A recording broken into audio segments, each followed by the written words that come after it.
All right, guys. Chapter 1, Section 3, Properties of Numbers. So previously, you used the order of operations to simplify expressions. And now we're going to recognize properties of equality and identity and recognize the commutative and associative properties. So some things we're going to be talking about are equivalent expressions, additive identity, multiplicative inverse, and something called the reciprocal. So the expression 4k plus 8k and 12k are called equivalent expressions because they represent the same number. They might be thinking, how is that? Well, 4k plus 8k adds up to 12k. So if you had 4 Klondike bars plus 8 Klondike bars, you would have 12 Klondike bars, if you think about it like that. So they pretty much represent the same thing. The properties below allow you to write an equivalent expression for a given expression. So these are the properties that allow us to basically simplify and do math. So a reflexive property says that any quantity is equal to itself. So A is equal to A, 5 is equal to 5, 4 plus 7 is equal to 4 plus 7. You might be saying, well, that's kind of ridiculous. But it comes up whenever you're trying to check your solution to an equation. You want to show that one side equals another side. And if both sides equal the same number, then both sides have to be equal, okay? The symmetric property says if one quantity equals a second quantity, then the second quantity equals the first. So like if A equals B, then B has to be equal A. So if 8 is equal to 2 plus 6, then 2 plus 6 is equal to 8. Again, it's kind of stating the obvious, but we have to give a name to that type of property.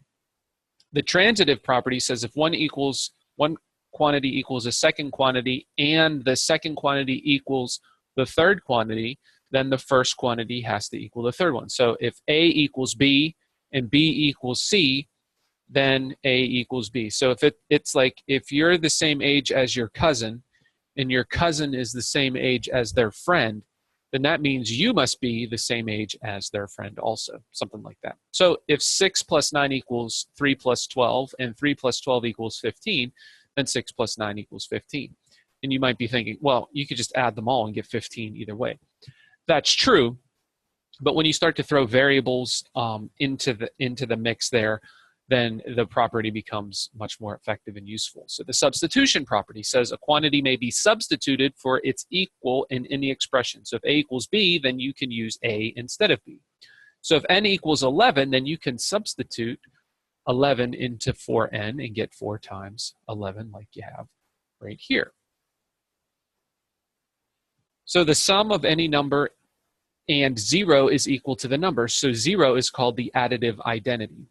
If you think in the real world, identity is like who you are.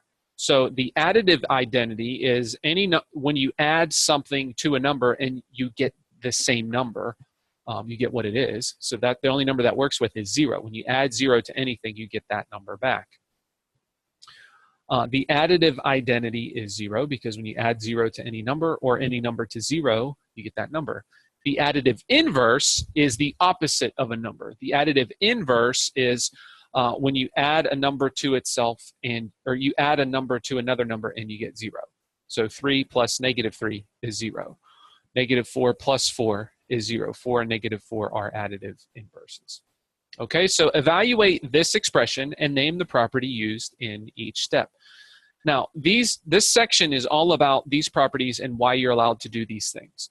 In general, you're not going to have to name the properties for every single thing you do throughout the course for the whole year. But you do have to be familiar with these properties because it's why you're allowed to do the math that we do. So according to the order of operations, the first thing that we're going to do is subtract the 4 minus 3. Now, there's no subtraction property or anything like that in the properties that we've been talking about, but I'm going to replace the 4 minus 3 with what it's equal to. It's equal to 1, so I'm using what's called substitution. I've substituted 1 in place of the 4 minus 3. Lots of times, substitution is going to be the answer. So the next step is to multiply 7 times the 1 right here. Okay, now technically I guess substitution would work, but more specifically you've used the multiplicative identity. And the multiplicative identity is when you multiply any number 1 times any number, you get that same number back. That's why it's called the multiplicative identity. All right, and then 5 times 1/5. Again, substitution technically is correct, but more specifically, that's called the multiplicative inverse, because when you multiply any two numbers and the answer is 1, those are multiplicative inverses. Now, multiplicative inverses are always reciprocals of one another. Reciprocals are basically two numbers whose product is 1. So 5 and 1/5. Now, if you put 5 over 1 and flip it over, you take that's the reciprocal. You know, any fraction, you just flip it over, that's the reciprocal. If I have 3/7, then 7/3 is the reciprocal there. Okay, so back to our work. Now you just have subtraction and addition left. 7 minus 1, we're going to use substitution. Now there's no identity there because 1 is the multiplicative identity and you're not multiplying there. Okay, so 7 minus 1, you're just going to substitute that with 6. 6 plus 1 is 7, and you're going to substitute that there. Alrighty. All right, here's a couple for you to try. I've listed out the steps here, and then we're going to talk about the properties used. Go ahead and pause the video. All right, we're back. So the first one here, we'll multiply 4 times 2 first, and that is substitution, because you're just substituting it with what it is. Now the 8 minus 8 equals 0. Now, again, technically substitution is kind of correct, but more specifically, that's the additive inverse. Okay, because when you add two numbers or subtract and you get 0, that's the additive inverse. All right, the 2 times 3 we multiplied next, and that's substitution again.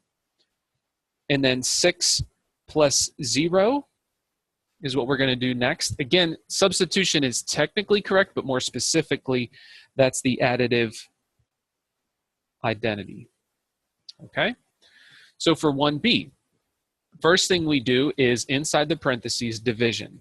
That's just substitution. Then the next thing we have is 5 minus 5. That's the additive inverse. 5 minus 5 is 0. And then the next thing we do is multiplication from left to right. So 7 times 1/7 is multiplicative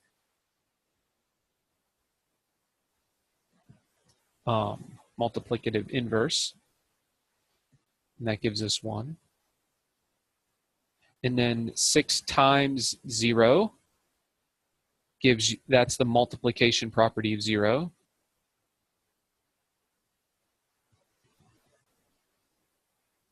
Okay, now remember 0 is the additive inverse, or the additive identity rather, but you're not adding there, so it's not going to be an identity.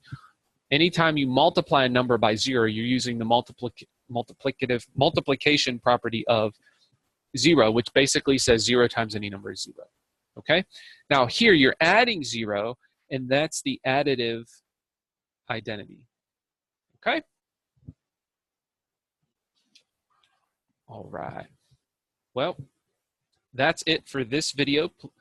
Please stay tuned for the next one where we're going to talk about using the commutative and associative properties. We'll see you there.